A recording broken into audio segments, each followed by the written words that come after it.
ഉരുൾപൊട്ടൽ പുനരധിവാസ പട്ടികയിൽ ഉൾപ്പെടുത്തണമെന്നാവശ്യപ്പെട്ട് വയനാട് ചൂരൽമലയിൽ സമരവുമായി പടവെട്ടിക്കുന്ന് നിവാസികൾ. ഉരുൾപൊട്ടൽ ദുരന്തത്തിൽ ഒറ്റപ്പെട്ടു പോയ 27 കുടുംബങ്ങളെ പട്ടികയിൽ ഉൾപ്പെടുത്തണമെന്നാണ് ആവശ്യം. നാളെ ജനശബ്ദം ആക്ഷൻ കമ്മിറ്റി ജില്ലാ കളക്ടറേറ്റ് ഉപരോധിക്കും.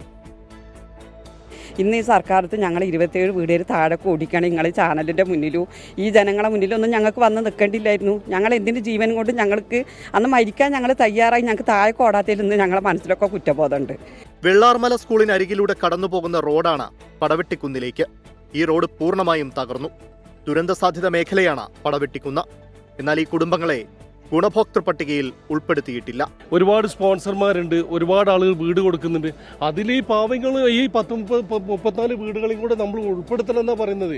അതിനു വേണ്ടി അവരെ ഉൾപ്പെടുത്തുന്നവരെ ഞങ്ങൾ ഈ സമരമായിട്ട് മുന്നോട്ട് പോകും. 27 കുടുംബങ്ങളെ ലിസ്റ്റിൽ ഉൾപ്പെടുത്തണമെന്നാണ് ഉയരുന്ന ആവശ്യം.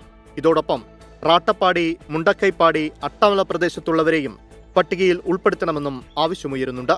ബെയിലി പാലത്തിൽ നിന്ന് പ്രകടനമായാണ് ചൂരൽമല ജംഗ്ഷനിൽ പ്രതിഷേധ പരിപാടിക്ക് പ്രദേശവാസികൾ എത്തിയത്.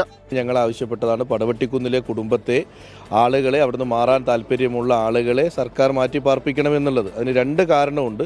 ഒന്ന്, ഈ ദുരന്തമാണ് കാരണമെങ്കിൽ, ഒന്ന് ഇതിന് മുൻപുണ്ടായ പുത്തുമല ദുരന്തത്തിന് ശേഷം പടവെട്ടിക്കുന്ന്, മുണ്ടക്കൈ, കുറിച്യാർമല, ചെമ്പ്ര തുടങ്ങിയ ലാൻഡ് സ്ലൈഡ് സാധ്യതയുള്ള മേഖലയിൽ നിന്ന് ആളുകളെ മാറ്റി പാർപ്പിക്കണം എന്നുള്ളൊരു നിവേദനം അല്ലെങ്കിൽ ഒരു റിപ്പോർട്ട് കളക്ടറേറ്റ് ഉണ്ട്.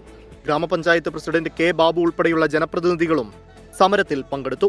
നാളെ ജനശബ്ദം ആക്ഷൻ കമ്മിറ്റി കളക്ടറേറ്റ് ഉപരോധം സംഘടിപ്പിക്കുന്നുണ്ട്. 24 വയനാട്.